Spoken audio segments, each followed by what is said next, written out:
With DogChamp, at least, they're going to have a think about this one. They'll go for the Centaur, which is something a bit newer for Lukey, I'd say, at least in terms of the pro matches we've been seeing in the lower division. We haven't had the chance to see him play much Centaur. But the hero does feel very powerful right now, so I can't say I'm too shocked to see it flying out. Yeah, it's really just so potent across every single stage of the game. Your timings into Vanguard Hood of Defiance is really good as well. You've got a stalled way of just standing in front of the Jug. Once you have that Vanguard and the Hood of Defiance, all of the Jug's damage is kind of cancelled out, at least early on. Like, his spin is not going to rip through you. His Omni Slash is, at the very least, just going to tickle you there for DogChamp, so it's just super potent up front. 5ManMidas do go into the Lion for themselves, so they've got that hold for the Queen of Pain. They've got double Hex coming through, double Earth Spike, double Finger. Can be really nice if you manage to get that Soulbind off, and it is potent, so really good support to play with. Of course, that does signal it should be a Grimstroke 5. More than likely, of course, you could run Lion 5. I think you kind of lose the potency if the Lion, if you don't get that Blink and Aether Lens timing. More than likely, you're going to be prioritizing him on the Totem Pole. DogChamp, though, seeing the Lion come true, potentially Mars Lion, should understand what the lane matchup should be like for creep. Maybe even opting for pots 4 pickup first, pocketing that creep here till the end. No, they go with a Raid King.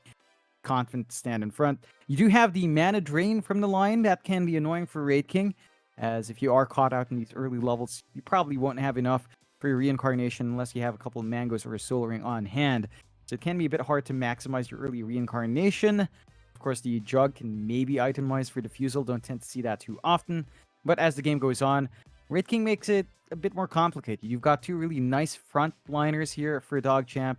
The Centaur can take the front line as well. You've got Stampede to bail out your Raid King in a dicey situation.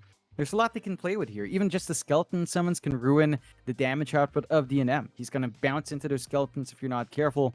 So you're always going to have a bit of a trick up your sleeve here for DogChamp if things get dicey. Yeah, I think it was a pretty smart pick up here for the Wraith King, and it kind of goes back to these early picks for the Juggernaut, right? Like, it's seemingly too early, where you could just find the perfect kind of heroes to go up against it, and you can already see DNM's game is not going to be that easy on the Jug. Like, it may not be overly hard in the early game, but once you get to that mid game, there is quite a bit of control and damage output, and we'll see what he does about it. Does he rush Manta again, I wonder? Knowing that Ray Lisa is more than likely going to rush that Orchid again. Does he bother going for that build-up? I don't think it's worthwhile. It feels like Ray Lisa is just targeting everyone else anyway. So you might just want to play and try to build a farm advantage, go for a quick Battle Fury, if not a Maelstrom, if you want to have some early fight potential there, and just kind of deal with that. I think the Battle Fury is super value here. It just helps you clear out the Raid King summons. Of course, the Grimstroke can kind of get that done for you. The Mars can as well, but just having that option in Jug can kind of help out the cause. DogChamp, looks like we're pocketing our pause 4 here till the end. Should be our Yarn hero left for the pool. Let's see what they do opt for. I mean, you could maybe flex the Quap as a 4. I don't know about that, though. It seems pretty greedy with a Coddle on the 5. You lack control there outside of your 2 cores. Probably just a support that should slide in. We'll see what the option is. 5ManMidas have last pick overall. They can adapt. They can choose what they want. Funny enough, they ban out Abaddon and Warlock on their last phase, so they are expecting support as well, but you never see that too often, just targeting some harder 5s in the last phase of ban. It's just kind of strange. It is strange, but it is Bloody 9 after all. See what he does end up picking up here for that 5 roll. 5 seconds left of reserve time to make this decision for DogChamp. They're going to go for the Oracle, which does seem pretty nice. Like, you're up against the Jug, the Mars, the Lion, even the Grimstroke, just being able to block out so much damage with that Fate's Edict. And of course, you see the Omni Slash or the Arena Spear being thrown out, and you could just false promise whoever's stuck in the arena. Can make life extremely hard for the Mars and pretty much everyone on 5ManMidas, if I'm honest. Very nice pick for sure from DogChamp. 5ManMidas, though, how are they going to respond? Like, they need their own mid laner. Whoa, your camera's gone, Jonathan. Oh, I believe John might be having internet connection issues again. It was just me. But I was asked the question, how are we going to solve the draft of 5ManMidas? Like, what are they going to run in the mid lane to really try and sort this draft out? Looks like they are going to end up going for the Void Spirit. Against the Quap, I suppose that's fair enough. We've seen that multiple times already, and you do tend to just kind of even out the lane, but you look back at that draft from DogChamp, it still looks really darn good. I don't think the Void Spirit's going to do quite enough this game, but I suppose we'll have to wait and see what 5ManMidas can get done with this draft. Overall, I'm sure if John was still here, he'd probably agree that DogChamp does have the stronger draft going into this, but I suppose it could still work out either way. It's 5ManMidas, they're going to be quite desperate to try and get this victory and force it to a Game 3. DogChamp looking for another 2-0 victory, and I mean, I've already said this before, but they haven't lost a game yet, let alone a series in the lower division. So they are completely undefeated here, DogChamp. 5ManMidas, they could be the first ones to take a game off them, but they'd have to do it right here, right now.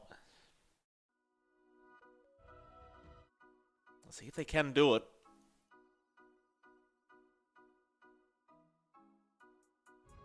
We should be getting into the game very, very soon.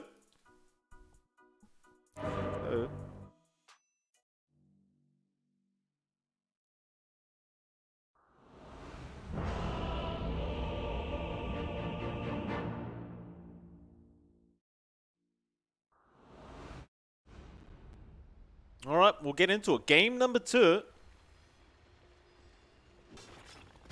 Said the same thing last game around as well, but I think DogChamp does have a pretty decent kind of draft to fight early on if they wish. You could say the same thing for 5ManMidas, however, so we could see an early scuffle over those bounty runes. As both teams may feel quite confident going for a big team fight early on. Another smoke up from 5ManMidas, potentially just to get that mid ward down. They are going to run the exact same way through the river and the jungle to try and get that observer ward down ASAP. Problem is, Bloody Nine is going to be there to break the smoke, and now Lies will realize they are around, but Raylalisa is there to help out as well. Bloody Nine is going to be targeted with a lot of damage output, and they are going to be able to get him. Lies able to secure the first blood. It's like DogChamp, they weren't quite ready for that. And with that, 5ManMidas, I mean, you're still going to have Bloody Nine coming down on the Oracle and being able to rejoin his team, but looks like they are going to try and get a little bit greedier with these bounty runes. In fact, I said Bloody Nine was going to come back, but he's actually already running all the way down to the bot lane. And now Yaren's been caught out on the Keeper of the Light. He's going to run. Hoofstomp from Lukey going to save the day. So the bounty will be forfeit to the side of 5ManMidas, so they do get a 3-for-1 trade in the end. Plus a first blood, plus Yaren getting very low on the Keeper, and is probably going to have to go all the way back to the Fountain. Probably the best start you could have asked for if you're 5ManMidas. We are going to have an immediate pause flying out. Raylalisa once again probably having a couple net connection issues. Like my partner right now, who's meant to be here, but hopefully he'll be back soon. I think John has come back online. Shouldn't be too long till he's made his way over again. We'll have this game underway. This top lane, TNM on the Jug, I wouldn't say this is going to be the easiest lane in the world for him. You do have quite a bit of potential with the Grimstroke, being able to kind of abuse the Spin Inkswell. Lukey, he's going to be a pretty tanky Centaur, and he's going to have the backing of Yaren on that Keeper of the Light. Very kind of annoying lane to go up against, and you can already see Grimstroke trying to be as abusive as possible early on. In fact, Yaren now could be in trouble as the spin comes out. DNM will chase him past the tier 1 tower, but doesn't have enough damage output. The spin just wasn't hitting in the last half a second, and Yaren is going to be able to get away with his life once again, but the problem is he doesn't really have much regen. He's got the set of tangos there. I believe he is going to bring a salve out. That'll give us a chance to have a look at the other lanes. Of course, mid lane, you've got RRL up against Raylalisa. In fact, hold that thought, because Yaren's going to get low again, but he will not die. The uphill miss is going to mean Yaren does walk away with his life intact. This time he is going to have to run all the way to the fountain for the second time this game, but I suppose he's happy to survive. Back to that mid lane though, RRL is going to be up against Rayla Lisa for the second time this series, and well, Rayla Lisa is having a pretty good time. Of course, the last game he was up against the Underlord, which was a much tougher laning stage for Rayla Lisa, but it looks like the Void Spirit not going to be too much of a problem here for the Quap. Just fine to keep securing CS and harassing out this Void Spirit. And of course, the final lane is going to be the bot lane, where you will see Lies and Eggster up against Bloody Nine and Creep. Creep going to try and go for a stun out onto Eggster with the Fortune's End to follow up. Bloody Nine is level 2, but it won't be enough damage with the Purifying Flames yet. Eggster, he tried to go for a cheeky spear, but couldn't quite land it. But as long as Creep is farming, DogChamp are going to be pretty happy no matter what happens in the safe lane.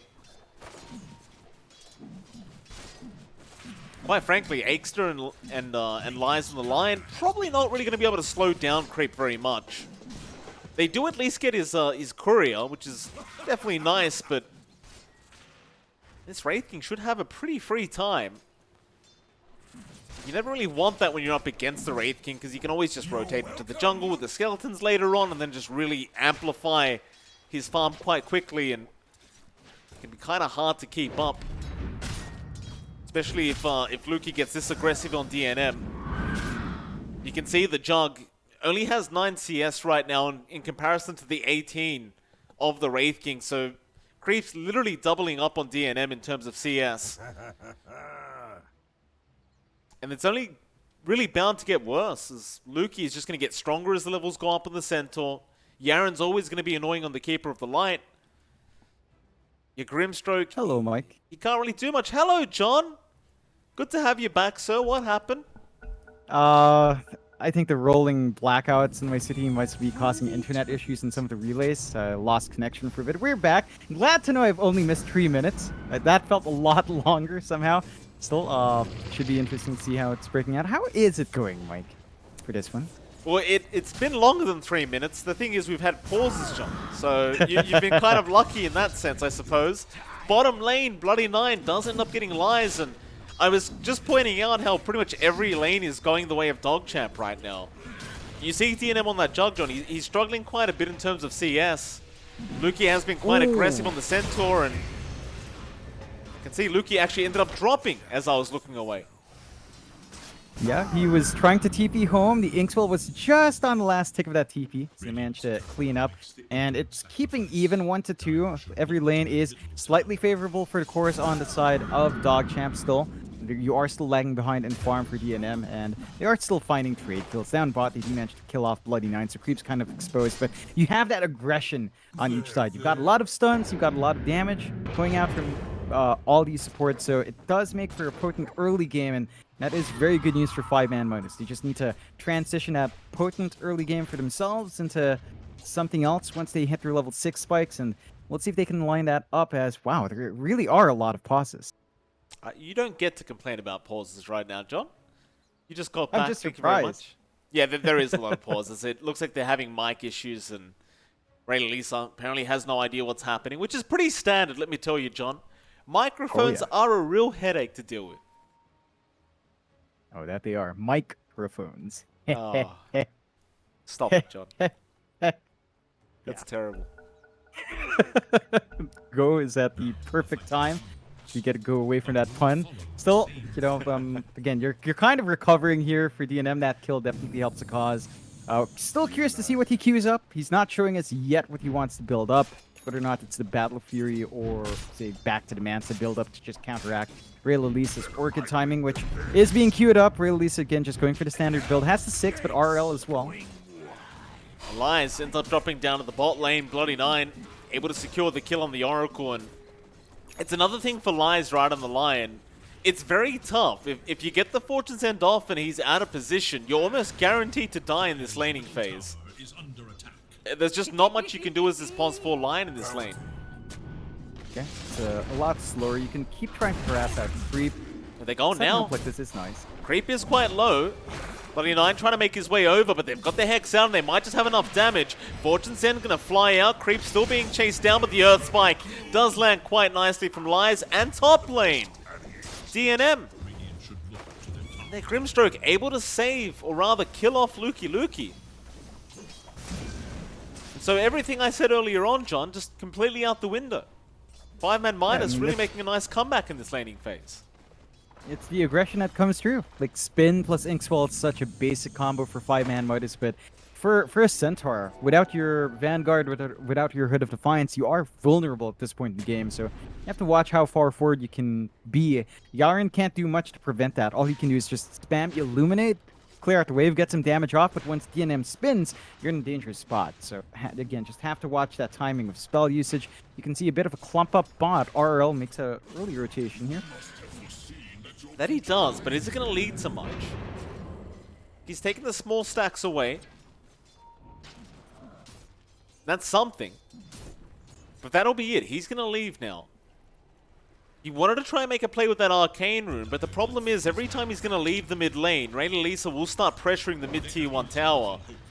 And he did leave it at a bit of an unfortunate time where the siege creep had spawned up. But with the glyph, it wasn't that much damage anyway, so RRL not really losing out on much. He'll be fine. Yeah, you do worry about, say, the potential here for Raynalisa to start working the map. Like you've got Sonic Wave ready, you could maybe try to burst down that Jug. We saw Raynalisa get the rotations onto DNM earlier on in the first game. They kind of need to get that done again to just prevent the Jug from overtaking in farm. It does look like DNM is going for a Battle Fury build this time, so should be able to out-farm Creep in this case.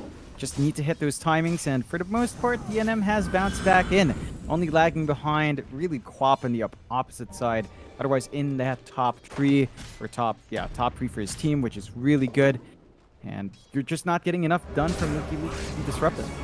Bot lane, Arena drop, Bloody 9 is going to end up going down here. A nice setup there from Akestar. Was Creep on the Wraith King, unable to really help out, and now might struggle just a little bit in terms of farm here on this Wraith King until Bloody 9 is back. Meanwhile, Lukey's being forced, or rather chased down by DNM. TP's not going to make it again. The Inkswell making it just in the nick of time. Lukey, now the body blocks out. He'll be gone. DNM able to take the kill, and after such a great start, just the TP's just not working. He might just have to wait out the Inkswell. Yeah, it's way too much. Like, once you see that spin committed with the Inkswell, you have to really TP on the dot. Otherwise, you're just going to be caught out. And it's just so good from 5ManMidas finding that early aggression. They're not making too much of a lead yet, but you can feel that momentum coming out as even Creep's just constantly pressured bot. He's going to move in. Raynalisa here with a big Sonic Wave out onto Akestar. They'll be able to get one, but RRL, he's going to move back in. The big Astral Step, and now the Earth Spike. Lies, lands it onto 3 heroes. They'll kill off Raynalisa. Finger out will finish off Bloody 9. And Creep realizes he cannot fight. That was a really nice set of kind of skills being thrown out there by 5ManMidas. And even top lane, they're back onto Lukey. He'll stampede, but the Omni Slash is going to be there by DNM. They'll get another.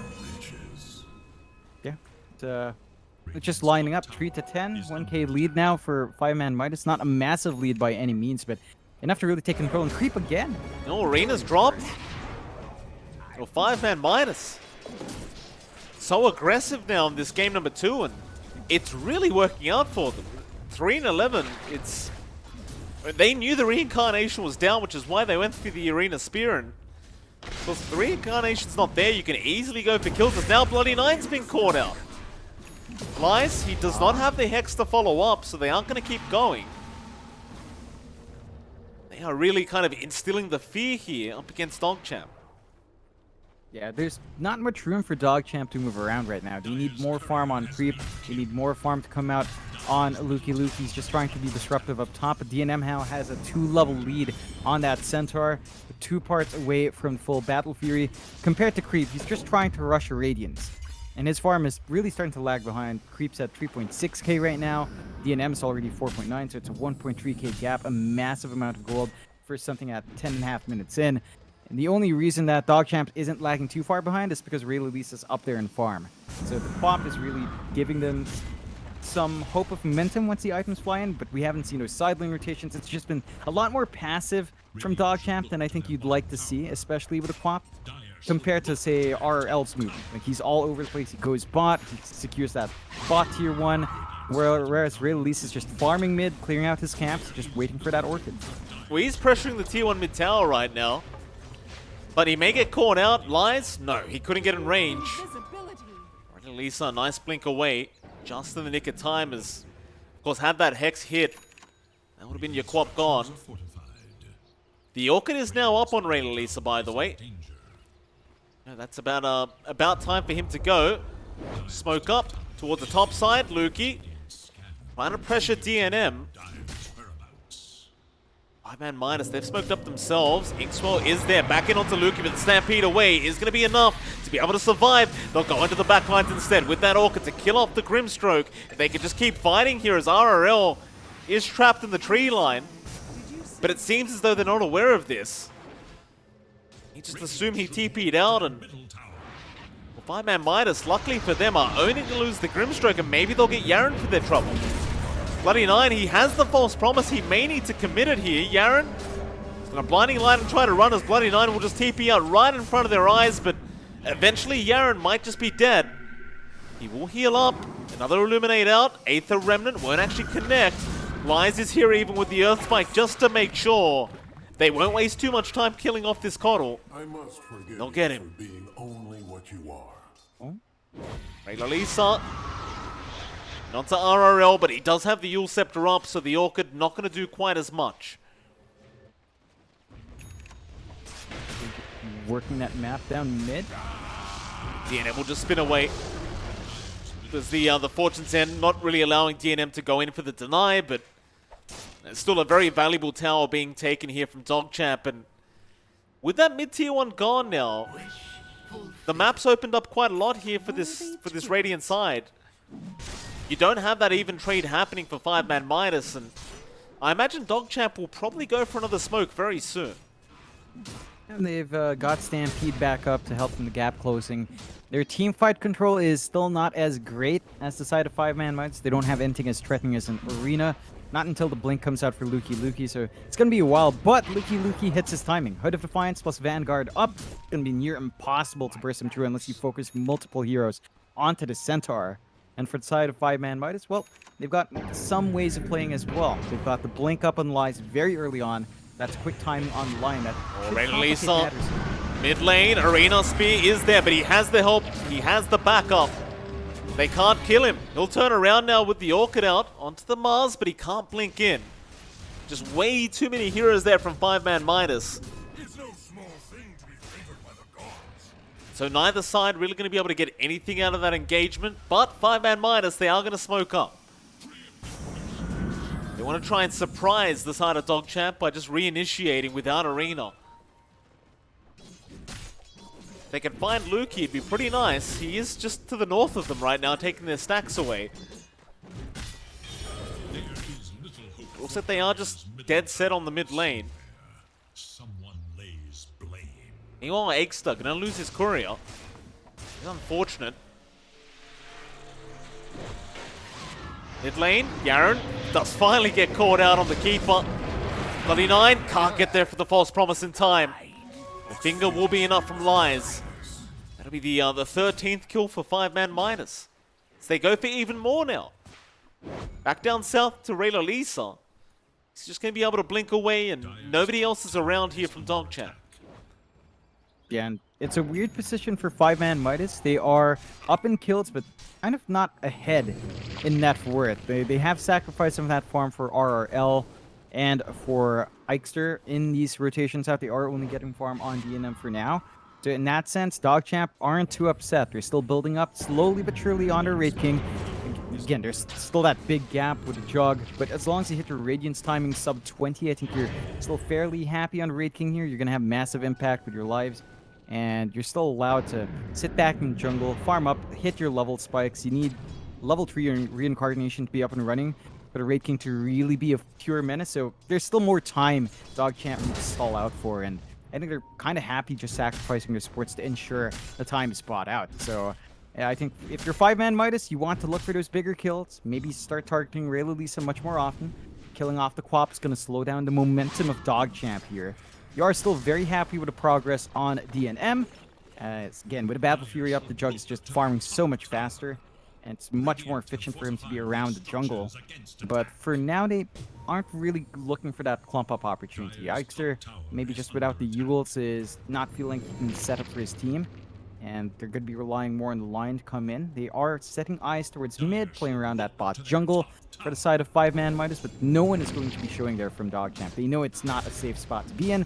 They're playing up top. They're shoving at that top tier 2, and Luki with a Centaur, with all the regen he has on hand, can just tank the tower and slowly chip away. Mid lane creep. He's gonna get Yuled up into the Aether Remnant, but do they have the damage to burst him down? They'll get one life instantly, and Yaren's gone to the Omni. Creep now, just stuck. Well, not really. False Promise is gonna fly out. Raylalisa with the Sonic Wave. It might be enough to be able to get DNM, and they do. It just happens too darn fast. Raylalisa again right onto Ixter now. Ixter will try and juke his way up, but Raylalisa blinks in front. Eventually, they'll be able to find another. And unfortunately for 5ManMidas, all they got out of that was a Keeper of the Light. Yeah, it looked like a pretty good angle. Doesn't amount to too much. Reincarnation's there for creep. They could not drain his mana quick enough on Lies if he was in the area. So not quite the lineup you were looking for. You sacrificed DNM. He was having such a good time farming up. Now the gap between creep and DNM is shrinking. It's just about 500 gold. So what was a 1.2k lead? It's diminishing with a Radiance up on creep. He's going to be able to stand, clear out these creep waves real nice and fast, and keep building that farm up. So you have to be careful about throwing your Jug up front. There's a 2k lead for DogChamp, despite being at 6-14. Oh, nice stun, Luki. He's got two. The Illuminate going to fly right through both of them. Lies is set to fall. RRL does get himself out. DNM now moving in, has the Inkswell and the Omni Slash all out onto Luki, but he's a bit too tanky. Instead, they'll go after Bloody 9, and they do get the kill into the arena now. Maybe they can just keep fighting, but Raylalisa jumps into the back lines, onto the Grimstroke. Should be able to secure the kill. Gonna be one into a stampede now. They can just keep going. Ixter though, a nice spear away on the Centaur, but it won't matter because Yaren, he has the Blinding Light knockback. They'll get a secondary. It's really one of the strengths of DogChamp, right? Like they're always willing to fight. They always manage to find a way to make the fight advantageous for themselves.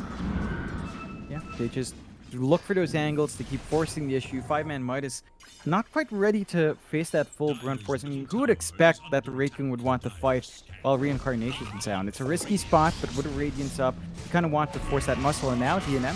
A nice spin away. They're just trying to bully DNM away from this this farming area. Yes, John? Did he just... They stole away his Fan Breaks. Oh, no. So that's a pretty big win. That would have been a really nice item to have on your Jug, but really quick from Luki to blink in, snatch it away. And now you're a neutral item short for 5ManMidas. It's just not lining up. 4k behind, 9-15, somehow still not getting that net worth lead despite those early kills. It's just down to the fact that DogChamp are willing to sacrifice supports. They buy space out for the cores regardless. They hit these item spikes. They have so many wards in this top jungle now from those set of fights that they've got complete control in this area. You have the same thing going for 5ManMidas bot. They just have to stick in this bot area. Wait for more farm on DNM. Wait for some key item spikes on RL. The Ags is going to be up on this Void Spirit relatively soon. So the silence is going to have a huge impact in these fights. You just need to get that item up first.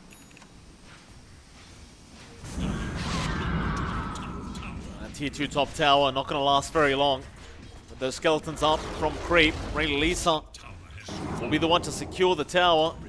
5ManMidas, they're going to try and get a bit of a counter push going, but they don't really have the draft for it. And, well, quite frankly, the tier 2 tower is a bit too healthy.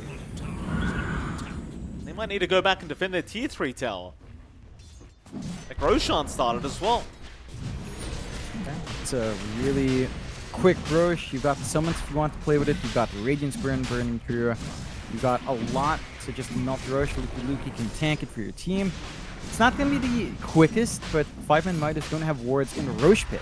That's where they kind of fall flat. It's all in the bot lane. They don't have information of whether or not the Roche happens, so Creep's going to have 3 lives on hand. Always nice to see. And that just makes it harder to approach the Wraith King in these fights. Like, how do you actually kill him off now? It just feels like you have to focus on everyone else and hope the Creep doesn't get the damage off, but that just means the Radiance burns for that much longer in the middle of these team fights. The game just got that much harder now for 5ManMidas. They are still yet to get the farm up on DNM. I mean, he's doing a decent enough job on the Jug. They've even got the Ags on RRL, but they just haven't been able to capitalize. Maybe they go for a smoke now. I mean, they are grouped up in the triangle. Here we go. Luki, oh, it's going to be the first one they see. He's a very tanky target. They're going to try, though. Ray Lalisa right in with the BKB. They can't spear him up. He'll just be willing to man-fight this one, and 5MM, they have to back. But Creep is here. Sonic Wave out. Does land on the Mars. Aether Remnant there. It won't help too much, Akestar. He's still probably going to die. And they'll also get the Grimstroke on top. And now the counter-smoke. DogChamp. They're going to start chasing. RRL. Looks like he should be able to find his way out. He does have step charges, but Creep, a great blink in with the stun. Will force out the Yules, but Luki gets an easy hoof stomp out. And I said he should have gotten out of that, but he was trying to hold on to those step charges. Creep just knew exactly where to blink in. In fact, even mid lane, the supports kill offline. Oh boy. This is getting a bit rough for 5ManMidas. They're just not finding those openings they'd want to. They're still getting some space out here for DNM, but he is actually starting to lag behind Creep now. So you're at the point where the Wraith King is just going to be a bit too big. The Aegis is gone at the least, but you're going to hit BKB spike earlier on Creep. He's going to be protected up front. You just don't have enough here. Like, the silence coming through from our Void Spirit is nice. It doesn't feel impactful. Now you have an Aeon Disc on Bloody 9, so he's going to be protected. He's always going to have False Promise ready to go. No matter what happens, he can cast it off to a hero before he's instantly picked off. And that's just going to make it even harder than it already is for 5ManMidas. They've just got to be really careful now in approaching these engagements. Oh, here we go. They've got the Oracle. It's a good start for him if they can kill off Bloody 9, but he's already got an Aeon Disc up. He just won't die. He's fine. Omnislash, RRL's gone.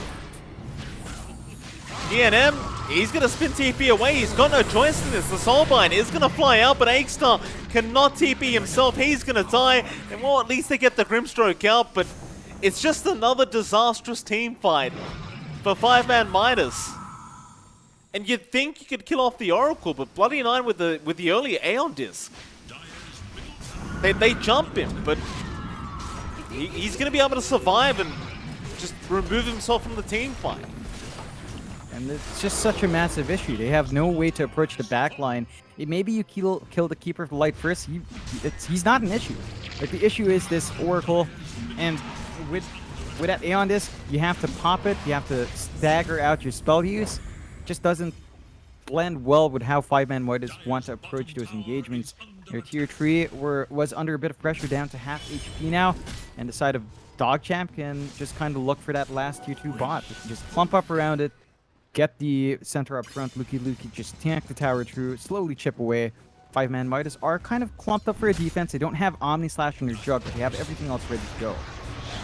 The Remnant again, it's going to be onto Luki, and the help is there from Creep into the follow-up stun, and now the Fortune's End. They've locked him in, but the silence is there from RRL. Going to make sure he can't get bursted. Instead, they go back onto the Oracle, but Bloody 9 is going to be just fine, and now the Sonic Wave out is going to land onto 2. DNM's going to run again, but Creep is on the chase. It is not looking great for the side of 5ManMidas. They have so much control on the side of DogChamp. Just, they can't win a team fight, John. It just seems impossible. Yeah, they just don't have that control. They don't have the burst. The staggering of DogChamp coming in is just really clean. They block off the Remnant on the center, so he gets the stun. He gets the follow-up stun. Maybe if they find a pick-off again on one of these squishy heroes, you can line up, but not these tanky ones. Luki gets the stun. So they go in onto the Void Spirit, but it looks like RRL is going to be alright.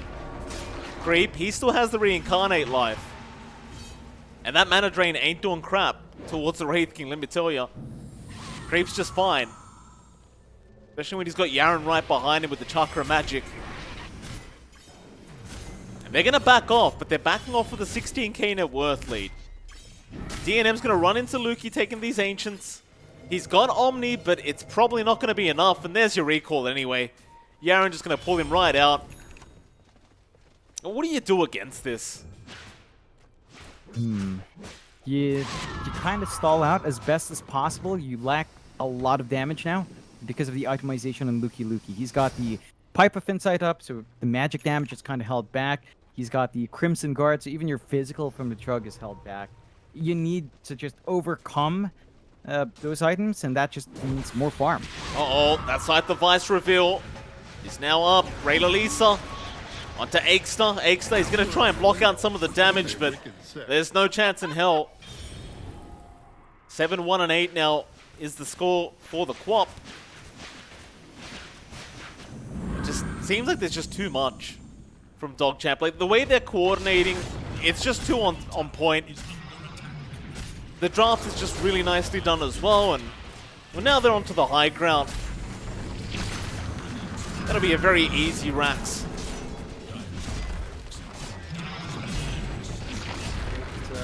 Your options for counterfighting here are limited. You will have your Mars up in a bit, then your high ground gets a little bit better, but you need to find a really good angle for the Omni, you need to get really good uses of your Resonant Pulse Silence, and again, you want to reach the backline somehow, but you just can't. Oh, RRL, he missed the Aether Remnant point blank. I mean, it wouldn't have really mattered anyway, I guess, but it just doesn't feel good. Creep just getting constantly healed up by Bloody Nine, so you've got this constant heal flying in. He's low in HP, but that's kind of like bait. He's not going to be that easy to kill. RRL, he's going to try into Bloody Nine, but Lukey's there with the hoof stomp. They'll drop the arena. RRL, he will be able to dissimulate and try to astral step away, but the Sonic Wave flies in now. They're trying to, but no, the false promise is there in time onto Creep. He will not even lose his reincarnation life. Not quite yet. Back onto DNM. They will find another perhaps as Rayla Lisa and Lukey take care of the backside of the team fight. They will get Aikster down. DNM's dropped, and there's your GG call. And Rayla Lisa, GG, close game, he says. I mean, they're confident, John. I don't quite blame them. Yeah, I mean, look, even early on, they'd lose a couple of heroes, sure. Same thing happened in game one. Yaren was throwing his body out. This time around, it was Bloody Nine just sacrificing himself in the bot lane. All for the bigger cause of getting farm in these cores, hitting these item spikes. They have such good understanding of what they need to achieve early on. Like, do we need to find farm this hero? Yes, all right. Support, just ensure that happens. Throw their bodies forward. Distract the enemy team from finding those big kills. And it just lines up. The Creep's so efficient on the map. Rayla Lisa constantly playing out of his mind in the mid lane with his Orchid timings, with his different itemizations on his Quap this time around. And he's not even on his comfort hero, right? Like, not his main comfort hero of that Storm. So DogChamp just playing spectacularly well, staying undefeated. 5ManMidas, unfortunately for them, do not find a win.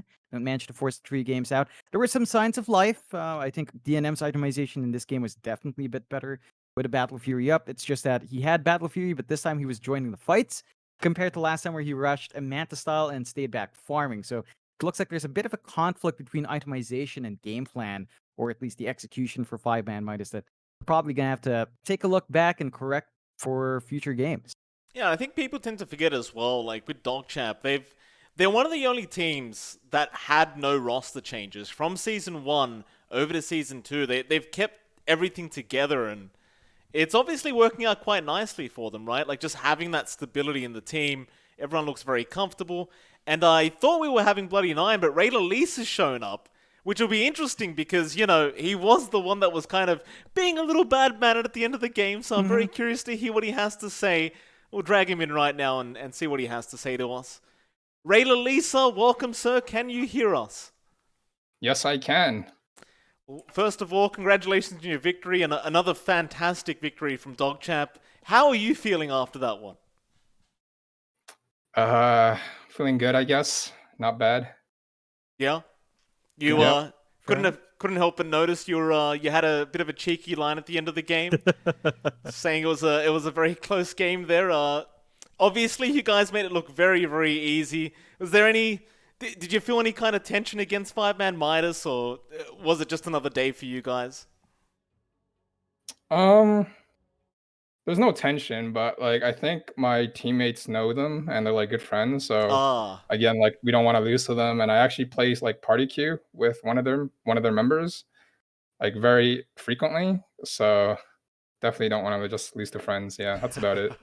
fair enough. Yeah, Fair enough. fair enough. That's strong enough motivation. I've got to point out for you. I think it was about last week. You had one of the quickest timings of Orchid on the Storm. Now, after that kind of performance, do you reckon anyone will ever let you play Storm again? Like in this series, they just first banned it. Are you happy playing something else, or do you miss your Storm, buddy?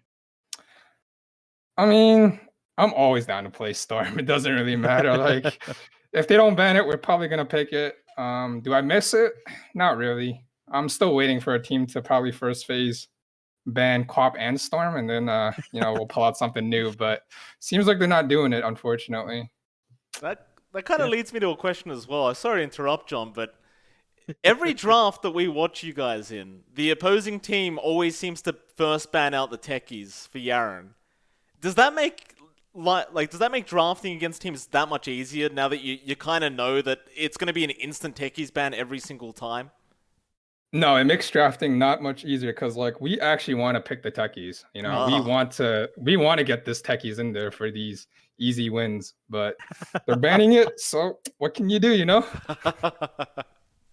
Yeah, fair enough. Fair enough. I think you guys are looking spectacular here on week 2, week 3, going into it now. How are you guys feeling in this season? Like you guys look hot, a massive improvement from season 1. You like your chances for the upper div going out here? Yeah, I mean, I'm not expecting to lose to any teams, so Wow.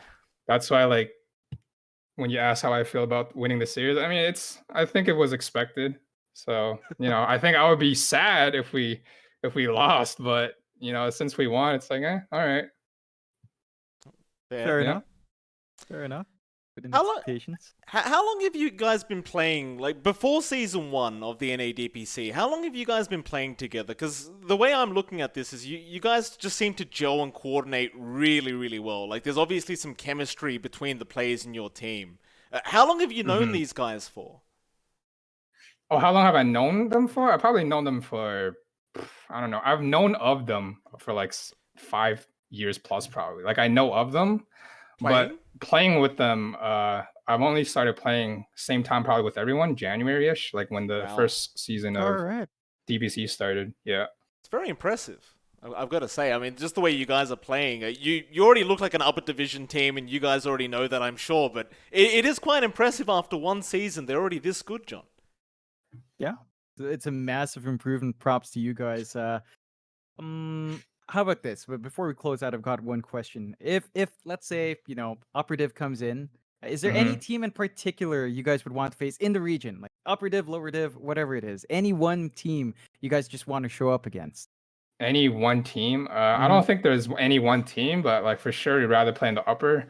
We'll probably lose more games than win, but it's definitely a better experience and more fun and more prize money too. So yeah.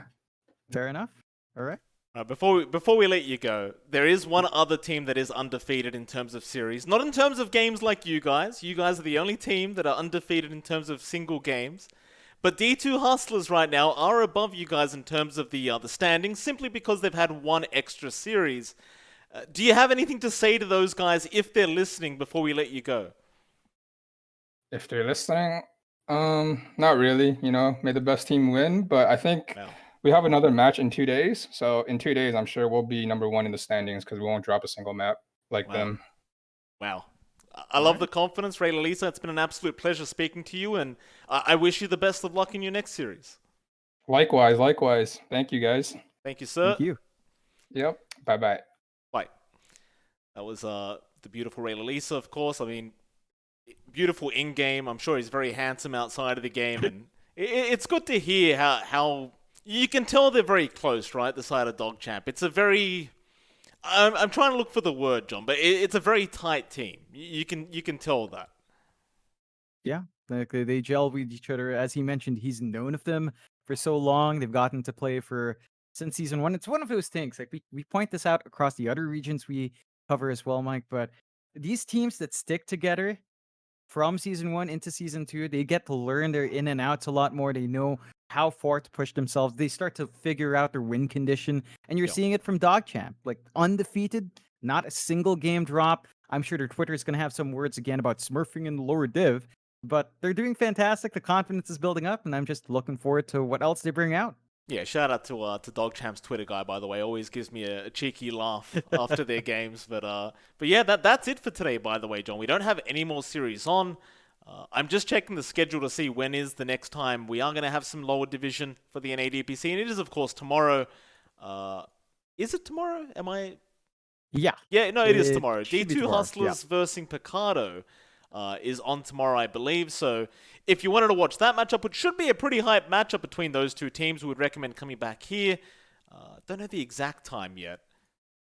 Probably should have it. It should be around, well, I have it in Singapore time, but I think that should be, oh, goodness me, I think 7 o'clock Pacific. Don't quote me, but around that time, if I recall my time zones, maybe 5 o'clock Pacific. I'm not 100%. Just be 9 on the o'clock stream. Singapore time. Just be on the BTS stream. It'll go live eventually, and Picardo will be on up against D2 Hustlers. See if Picardo can take a series off these D2 Hustlers that, again, they are undefeated in terms of series, so they are looking very good. Apart from that, though, it is MLP and johnxfire, and it's been a pleasure casting for you all tonight. I believe we will be back within a couple days to cast some more NA lower division, so we look forward to that. And you all have a lovely night. We'll see you guys next time.